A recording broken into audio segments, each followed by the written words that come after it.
ஞாயிற்றுக்கிழமை சந்தையில் இந்த கேசட் பிளேயரை வாங்கினோம். வீட்டுக்கு வந்து போட்டு பார்க்கும்போது ஆன் ஆகுது, ஆனால் சவுண்டே கேட்கல.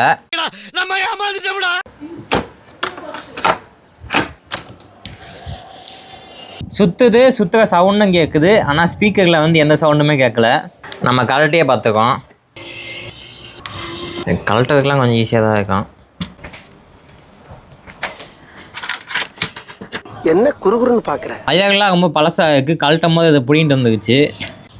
இதில் பெருசாக டெக்னாலஜின்னு எதுவுமே இல்லை, கெப்பாசிட்டர் ரெசிஸ்டர் தான் இருக்குது. இதில் ஸ்பீக்கர்லேருந்து தான் சவுண்டு வரல, அதனால் நம்ம எக்ஸ்டர்னல் ஸ்பீக்கர் யூஸ் பண்ணி சவுண்டு தான் செக் பண்ணி பார்ப்போம். இதில் பவர் சப்ளை வய கட்டாக இருக்குது, அதனால் நம்ம அந்த சால்டிங் பண்ணணும்.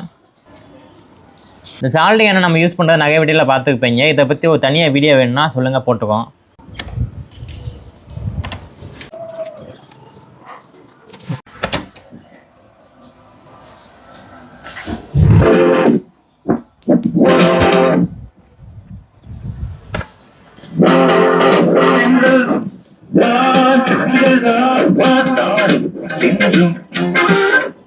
குழாயில் தண்ணி கொப்பளிக்கிற மாதிரி பாட்டு வந்து கொப்பளிக்குது. எதனால் இப்படி விட்டு விட்டு வருதுன்னா, இதுக்குள்ளே இருக்க கியர்லாம் வந்து ஜாம் ஆகிருக்கும். நம்ம கொஞ்சம் லூப்ரிகேஷன் பண்ணணும். இது ரொம்ப நாள் நல்லா யூஸ் பண்ணாமல் நீட்டாக வச்சுருந்துருக்காங்க, அதான் உள்ளே எல்லாம் புதுசாக இருக்குது. இதுக்குள்ளே தான் எல்லா மெக்கானிசமும் இருக்குது.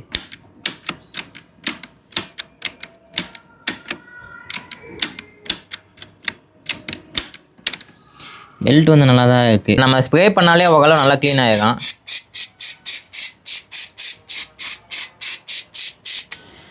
ஆன் பண்ணிவிட்டு ஸ்ப்ரே பண்ணோம்னா நல்லா ஈவனாக ஸ்ப்ரெட் ஆகும். கியருக்கெலாம் வந்து கொஞ்சம் க்ரீஸும் போட்டிருக்கோம், அப்போ தான் நல்லா இருக்கணும். இந்த இடம் வந்து ப்ராப்பராக சுற்ற மாட்டுது, இந்த மாதிரி விட்டு விட்டு சுற்றுது. கேசட் பிளேயரில் இது ஒரு பிரச்சனை, உள்ளே போய் அந்த இது சிக்கிச்சு. எப்படி இருந்தாலும் அதை எடுத்தானே ஆகணும். இளையராஜா பாட்டு கேஸ்ட்டு போச்சு. அந்த பிரச்சனைக்காக அங்கே வந்திருக்கோம்.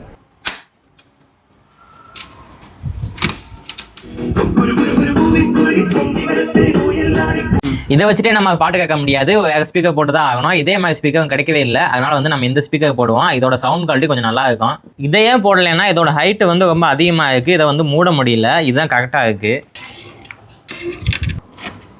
இந்த ஹைட்டு கொஞ்சம் கம்மியாக தான் இருக்குது. இப்போ நம்ம எல்லாத்தையும் மாட்டிட்டு ஆன் பண்ணி பார்ப்போம். இப்போ நம்ம பாட்டு போட்டு கேட்டு பார்ப்போம்.